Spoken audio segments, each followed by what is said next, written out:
Buddies, I'm back and this time I'm with the handsome looking Royal Enfield Himalayan.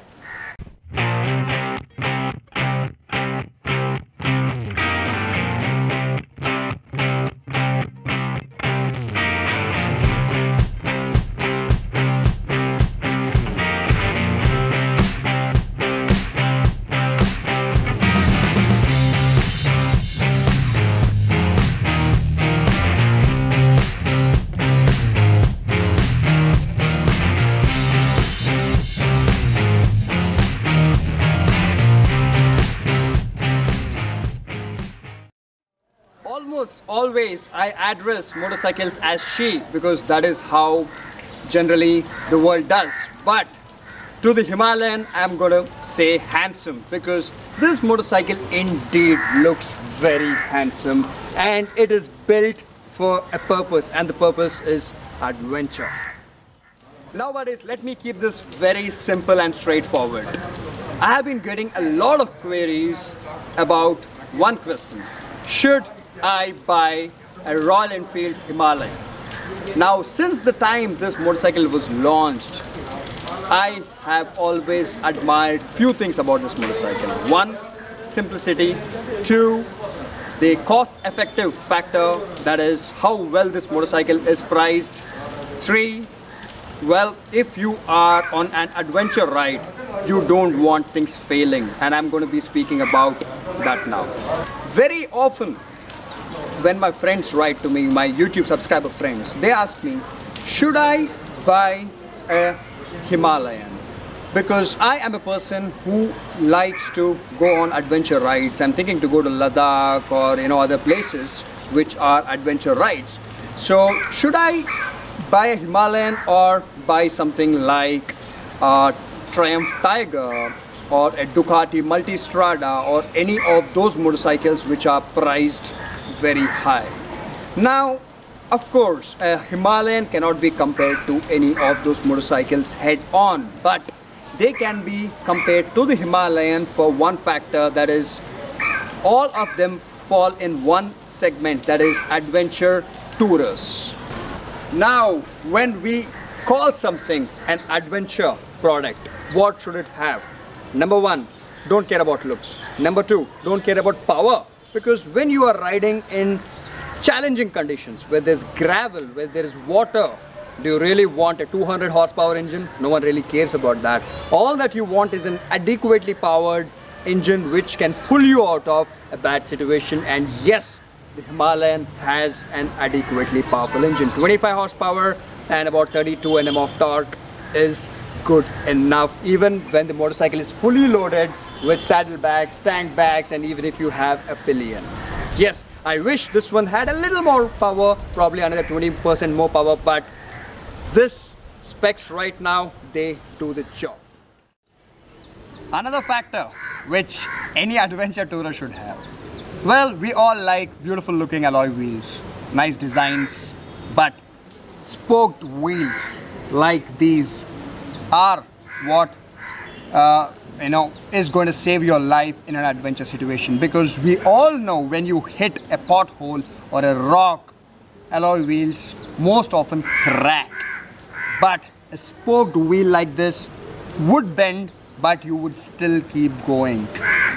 So with a spoked wheel like this, you can even do jumps, you can do whatnot, you can ride in the worst kind of terrain you can imagine, and this will get you home.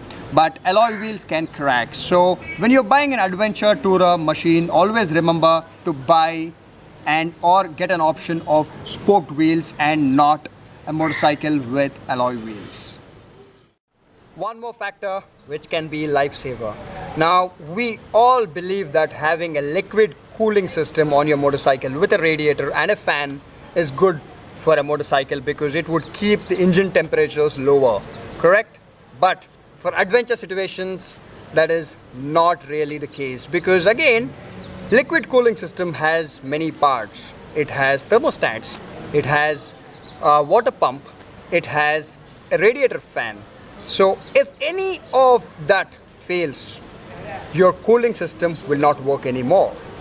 But most of the time, if you have only an oil cooling system like this, it is way better because it doesn't have a fan, it doesn't have a thermostat, it is a continuous flowing of oil from the engine all the way to the oil cooler, which is cooled by air, and this keeps the engine in optimum running temperature. So this thing is much better when it comes to adventure situations.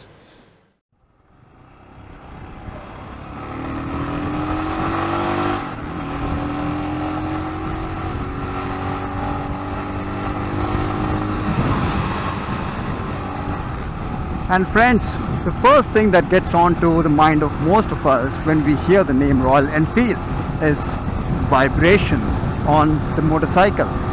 Most of us feel that Royal Enfields, oh my god, no, there's too much vibration, I can't ride those motorcycles. But this motorcycle, the Himalayan, is the smoothest Royal Enfield that you can ever ride. It literally doesn't feel like a Royal Enfield at all. It feels like a regular motorcycle, any other brand, which has slightly more vibrations, but when it comes to touring ability, when it comes to being on this motorcycle for a long period of time, riding this motorcycle for 5 or 6 or 8 or 10 hours, the question is, do the vibrations bother us? The answer is absolutely no. Well, I ride smooth motorcycles like Yamaha R1s, Gixxer 1000s, etc. And I can tell you that this vibration doesn't really bother me. So, a big thumbs up to Royal Enfield for making this motorcycle pretty smooth. Again, one more thing which goes without saying, that is adventure tourer should have a lot of ground clearance, and this motorcycle, yes, has tons of ground clearance right here. You check this from here all the way till here, and it also has a metal plate protecting the oil sump in case you hit something from the bottom. And not just this, now you might think this motorcycle looks like a tall motorcycle. There's a lot of ground clearance. If I'm not a tall person, how would I hop onto this motorcycle, correct? That is where Royal Enfield has done the magic. This motorcycle has a lot of ground clearance, but still the seat height is very, very accessible. Check this out. I can just hop onto the motorcycle very, very easily, even when it is on the center main stand. So that is another very big factor, that is high ground clearance and low seat height. Also, any adventure tourer needs to have a center stand. Now I don't know if adventure tourers also come without center stand, but remember, make sure a motorcycle which you're buying for the purpose of adventure touring needs to have a center main stand and not just a side stand like this, because it is very useful in case you have a lot of bags, saddle bags and a lot of weight. Then you can put the motorcycle onto the center stand, and also getting onto the motorcycle would be easier, because now imagine if you have huge saddle bags, tail bags and everything, then swinging your leg over would not be easy, right? Then you can, with the center main stand, you can just climb onto the motorcycle like this, which you cannot do it if you have only a side stand. Here we go, friends.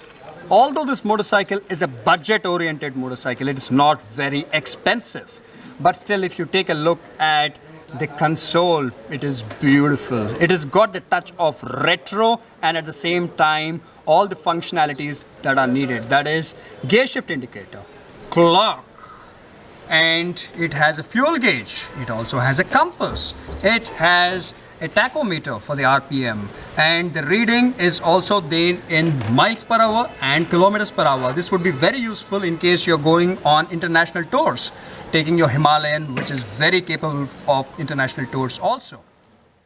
Another really cool thing about this motorcycle's display console, it shows ambient air temperature.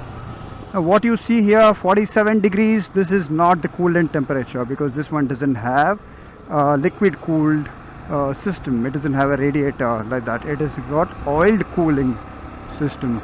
Oil cooling system. So this one is ambient air temperature. It is showing 47 degrees Celsius.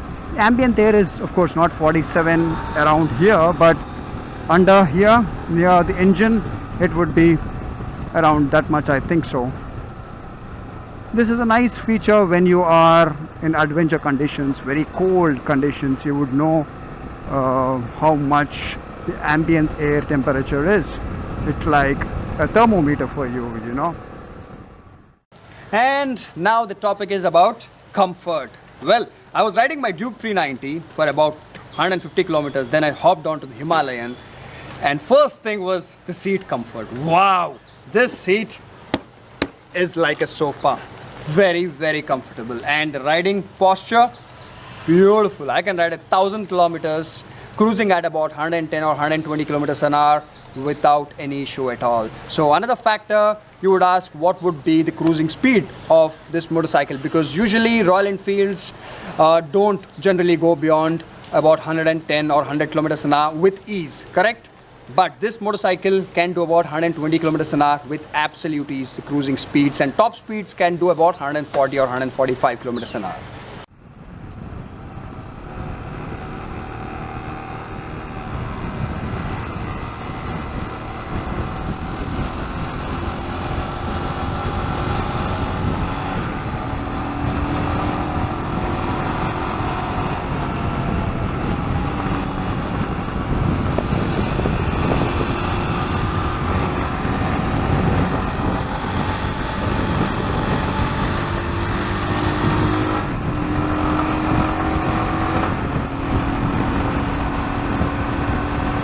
Nice easy cruise at about 110 kilometers an hour. You can even cruise at about 120 on this motorcycle without any effort. The top speed can also be about 140 kilometers an hour, but I suggest keep this motorcycle at about 120 kilometers an hour for long distance cruising, which would not stress the engine. And it can take some slight corners also at high speeds. As a matter of fact, this motorcycle is pretty cool with twisties and corners despite the height.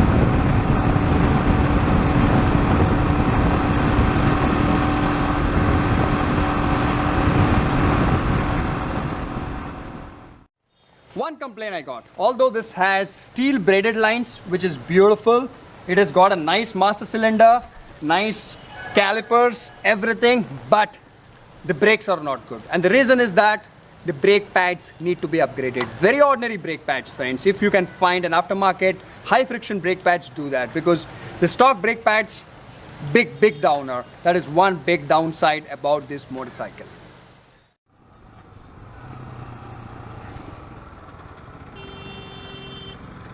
This is where I wish I had better brakes on the Himalayan. I almost rammed into the Dominar 400. God. I should be saying better brake bite and not just better brakes. This is what Himalayan is. Fun! Woo. Just go over anything like this. Piece of cake.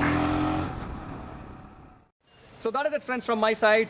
If you have any questions about this motorcycle, do let me know. And for this price, for about 1,80,000 rupees on road, nothing can get better than the Royal Enfield Himalayan.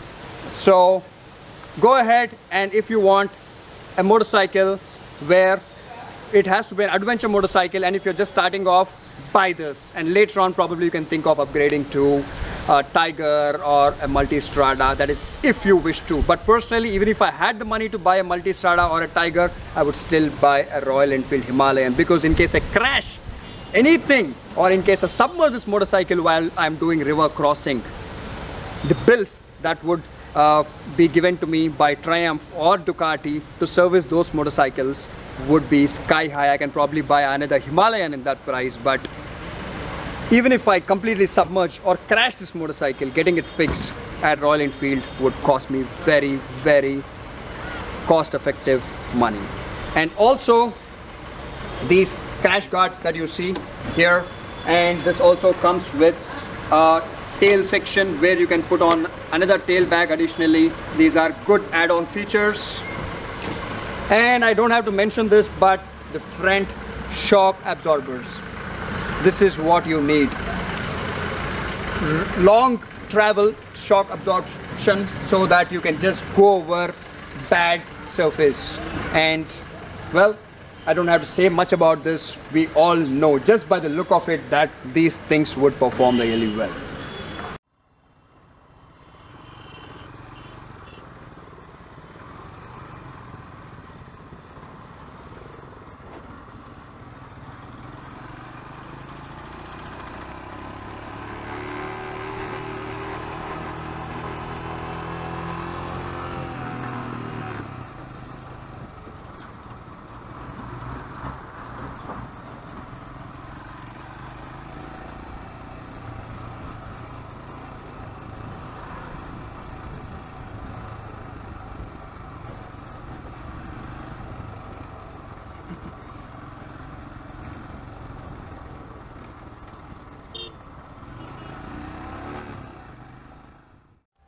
And if you're not subscribed to me, you're missing out on well above 450 videos. That is it, friends. I like to keep my reviews very simple.